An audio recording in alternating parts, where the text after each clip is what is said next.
வணக்கம், welcome to the Kannan electronics. நான் Kannan D. இந்த வீடியோவில் எதை பற்றி பார்க்குறேன்னா, இப்போ டிவியில் பார்த்தீங்கன்னா ஏவி எடுக்கலை, ஆர்எஃப் நல்லா எடுக்குது, ஆனால் ஏவி எடுக்கலை.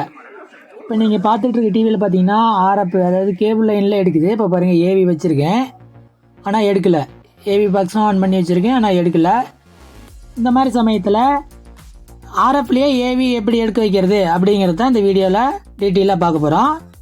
இது போன்ற வீடியோ இன்னும் இது வரைக்கும் எந்த யூடியூப் சேனல்லையும் போடல. நான் தான் மொதல் டைமாக போட்டிருக்கேன். அதனால் இந்த மெத்தடை நீங்கள் ஃபாலோ பண்ணி பாருங்கள், சரியாக ஒர்க் ஆகும். இந்த மாடலில் மட்டும்தான் இது சரியாக பொருந்தும். இதே ஐசி கொண்ட வேறு இன்னும் கொஞ்சம் பெரிய கிட்டாக இருக்கும், அதுக்கும் இது மேட்ச் ஆகும். அதுக்கே நம்ம இப்போ முதல்ல இந்த மாதிரி ஒரு சுவிட்ச் எடுத்துக்கலாம். பார்த்திங்கன்னா 6 பின் இருக்கிற சுவிட்ச் இருக்கும். இந்த மாதிரி சுவிட்சில் நீங்கள் ஒரு 6 ஒயர் கனெக்ஷன் பண்ணி எடுத்து ரெடியாக வச்சுக்கோங்க. இதில் பார்த்தீங்கன்னா லெஃப்ட் சைடு ஒரு இன்னும், ரைட் சைடு ஒரு இன்னும் இருக்கும். சென்டராக இருக்கிறது பார்த்தீங்கன்னா அவுட்புட்டு. இந்த சுவிட்சை வச்சு தான் நம்ம ஆர்எஃப் சேனல்லையே ஏவியும் எடுக்கிற மாதிரி பண்ணுறோம். அதாவது சுவிட்சில் நம்ம சுவிட்சை ப்ரெஸ் பண்ணிக்கிட்டோம்னா ஆர்எஃப்போ இல்லை ஏவியோ மாற்றி மாற்றி நம்ம பார்த்துக்கலாம். இது வந்து ஆர்எஃப் சேனல் மட்டும் எடுக்குது ஒரு டிவியில், ஏவி எடுக்கலை அப்படிங்கிற பட்சத்தில் மட்டும்தான் இந்த மெத்தடை பயன்படுத்தணும்.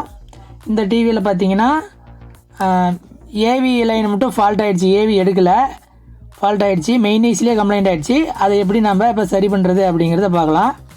ஐசி நம்பர் பார்த்தீங்கன்னா 5AZ9 முடியும். இதே போல் இந்த ஐசிக்கு ஈக்குவலான ஐசி நிறைய ஐசி இருக்குது. அந்த ஐசிக்கு எல்லாத்துக்குமே இந்த மெத்தடு பொருந்தும். வேறு ஐசியாக இருந்துச்சுன்னா பின் அவுட்டு மட்டும் இடம் மாதிரி வரும். அதை நீங்கள் வந்து நெட்டில் செக் பண்ணி பார்த்து கூட நீங்கள் அதுக்கு தகுந்த மாதிரி நீங்கள் கனெக்ஷன் பண்ணிக்கலாம். பார்த்தீங்கன்னா அந்த போர்டோட பேக் சைடு எடுத்து வச்சுக்கிட்டேன். பேக் சைடில் பார்த்தீங்கன்னா நான் சொல்கிற பாயிண்டில் இருக்கிற 2 ஜம்பரை ரிமூவ் பண்ணிக்கணும். முதல்ல பார்த்தீங்கன்னா மெயின் ஈசியில் பார்த்தீங்கன்னா 6வது பின்னோட ஒரு ஜம்பர் ஜாயிண்ட் ஆகிருக்கும். அந்த ஜம்பரை ரிமூவ் பண்ணிக்கணும். இது பார்த்தீங்கன்னா ஆடியோவுக்கு, இந்த சைடு ரைட் சைடு இருக்குது பார்த்தீங்கன்னா ஆடியோவுக்கு. அடுத்து லெஃப்ட் சைடு பார்த்தீங்கன்னா வீடியோவுக்கு பார்த்தீங்கன்னா 60வது பின்னில் ஒரு ரெசிஸ்டன்ஸ் ஜாயிண்ட் ஆகிருக்கும். பார்த்தீங்கன்னா 60வது பின்னில் ஒரு ரெசிஸ்டன்ஸ் ஜாயிண்ட் ஆகிருக்கும். ஒரு டிரான்சிஸ்டருக்கு போகும், பேஸுக்கு போகும். அந்த ரெசிஸ்டன்ஸை ரிமூவ் பண்ணிடணும். அதுக்கடுத்து பார்த்தீங்கன்னா 56வது பின்னில் ஒரு ஜம்பர் ஜாயிண்ட் ஆகிருக்கும், அதை ரிமூவ் பண்ணிடணும். பார்த்தீங்கன்னா இப்போ நான் ரிமூவ் பண்ணிட்டேன். நான் சொன்ன பாயிண்டில் இருந்த எல்லா பொருளையுமே ரிமூவ் பண்ணிட்டேன். ரைட் சைடு பார்த்தீங்கன்னா ஒரு ஜம்பரு, லெஃப்ட் சைடு பார்த்தீங்கன்னா ஒரு ரெசிஸ்டன்ஸ் ஒன்று ரிமூவ் பண்ணிட்டேன். அடுத்த ஒரு ஜம்பரும் ரிமூவ் பண்ணிட்டேன். அதுக்கடுத்து நம்ம அங்கே ரெடியாக வச்சுருக்கிற அந்த சுவிட்சில் நம்ம ஆல்ரெடி நான் அந்த லைன்ஸ்லாம் ஜாயின் பண்ணி வச்சிட்டேன். அதை எப்படி கனெக்ஷன் பண்ணுறதுன்னு இப்போ சொல்ல போகிறேன். இப்போ லெஃப்ட் சைடு பார்த்தீங்கன்னா நம்ம ஒரு ரெசிஸ்டன்ஸ் 60வது பின்னில், ஐசியோட 60வது பின்னில் ஒரு ரெசிஸ்டன்ஸை ரிமூவ் பண்ணோம்.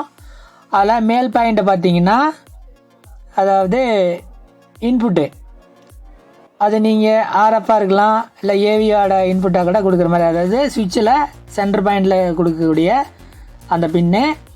60வது பின்னு பார்த்தீங்கன்னா ஆர்எஃப் அவுட்புட்டு, ஆர்எஃப் சிக்னலோட அவுட்புட்டு, அதாவது அந்த ஐசிக்கு மறுபடியும் திரும்ப இன்புட்டாக கொடுக்க போகிறது.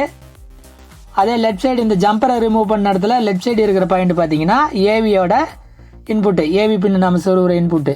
இந்த சுவிட்சை நம்ம மேலே கீழே மூவ் பண்ணுறப்ப ஆர்எஃப்க்கோ அல்லது ஏவிக்கோ மாறிக்கிட்டு இருக்கும். அது பார்த்தீங்கன்னா அந்த டிரான்சிஸ்டரோட சென்டர் பாயிண்ட்டுக்கு போகும். அதே போல் ரைட் சைடு பார்த்தீங்கன்னா ஆடியோவுக்கு உண்டான கனெக்ஷனு, அது எப்படின்ட்டு கனெக்ஷன் பண்ணுறப்பையே உங்களுக்கு சொல்ல போகிறேன். இப்போ பார்த்தீங்கன்னா இந்த சுவிட்சை எடுத்துக்கலாம். இதில் பார்த்தீங்கன்னா மஞ்சள், ஆரஞ்சு, சிவப்பு இருக்கிற லைன் இருக்கிற சைடு பார்த்தீங்கன்னா வீடியோவுக்காக யூஸ் பண்ண போகிறேன், ஏவி வீடியோவுக்கு யூஸ் பண்ண போகிறேன். அடுத்து இந்த சைடு அது பார்த்தீங்கன்னா நம்பர், இப்போ வந்து மஞ்சள் கலர் வந்து இன்னொன்றுன்னு வச்சுக்கிட்டிங்கன்னா, அதே போல் ஆடியோ சைடு ஊதா கலர் இருக்குது பாருங்கள், அது வந்து ஆடியோ இன்னா நம்ம பயன்படுத்திக்கணும். அதுக்கு தகுந்த மாதிரி நம்ம கனெக்ஷன் கொடுத்துக்கணும். இப்போ பார்த்தீங்கன்னா கனெக்ஷன் பண்ணி வச்சுருக்கேன். இதில் பார்த்தீங்கன்னா லெஃப்ட் சைடு இருக்கிற 3 ஒயரும் பார்த்தீங்கன்னா வீடியோவுக்கு, ரைட் சைடு இருக்கிற 3 ஒயரும் பார்த்தீங்கன்னா ஆடியோவுக்கு. இதை எப்படி கனெக்ஷன் பண்ணுறேன்னு பார்க்கலாம். இப்போ இந்த பக்கம் ஊதா கலரில் இருக்குது பார்த்தீங்கன்னா அதாவது இன்புட் 1ன்னு வச்சுக்கோங்க, ஆடியோ இன்புட் 1. இந்த பக்கம் எல்லோ கலர் பார்த்தீங்கன்னா வீடியோ இன்புட்டு ஒன்று. அதே ரெட் கலரு எடுத்துக்கிட்டிங்கன்னா வீடியோ இன்புட்டு 2ன்னு வச்சுக்கோங்க. இந்த சைடே பார்த்தீங்கன்னா க்ரீன் கலர் வந்து ஆடியோ இன்புட்டு 2ன்னு வச்சுக்கோங்க. இப்போ ஆரஞ்சு பார்த்தீங்கன்னா சென்டர் பின், அதாவது அந்த சுவிட்சில் இருக்கிற சென்டர் பின்னில் வீடியோக்காக கொடுத்துருக்கோம். அதே போல் ப்ளூ கலரு சென்டர் பின் ஆடியோக்காக கொடுத்துருக்கோம். இது மாதிரி சரியாக கனெக்ஷன் பண்ணிக்கோங்க. நான் கொடுத்த மாதிரியே நீங்கள் கலர் ஜாயின் பண்ணிக்கிட்டிங்கன்னா, இதை அப்படியே ஸ்க்ரீன்ஷாட் எடுத்து வச்சுக்கிட்டிங்கன்னா நீங்கள் அதே போல் கனெக்ஷன் பண்ணிக்கலாம். நான் வேணால் ஸ்லோவாக காட்டுறேன், தெளிவாக பார்த்துக்கோங்க. நீங்கள் ட்ரை பண்ணி பாருங்கள், கண்டிப்பாக இது ஒர்க் ஆகும். 100% ஒர்க் ஆகும், ஒர்க் ஆகாமலாம் இருக்காது. இது போல் வீடியோ யாரும் போடல, நான் தான் ஃபஸ்ட்டு டைம் போட்டிருக்கேன். ஏன்னா பார்த்து டீட்டெயிலாக தெரிஞ்சுக்கோங்க. இப்போ பார்த்தீங்கன்னா டெஸ்ட் பண்ணி காட்டுறேன். பார்த்தீங்கன்னா இந்த சுவிட்சை மாற்றுறப்ப இப்போ இது ஓடிட்டு இருக்கிறது பார்த்தீங்கன்னா ஆர்எஃப்லேயே தான் ஓடிட்டுருக்கு, ஏவியில் என்ன வைக்கல.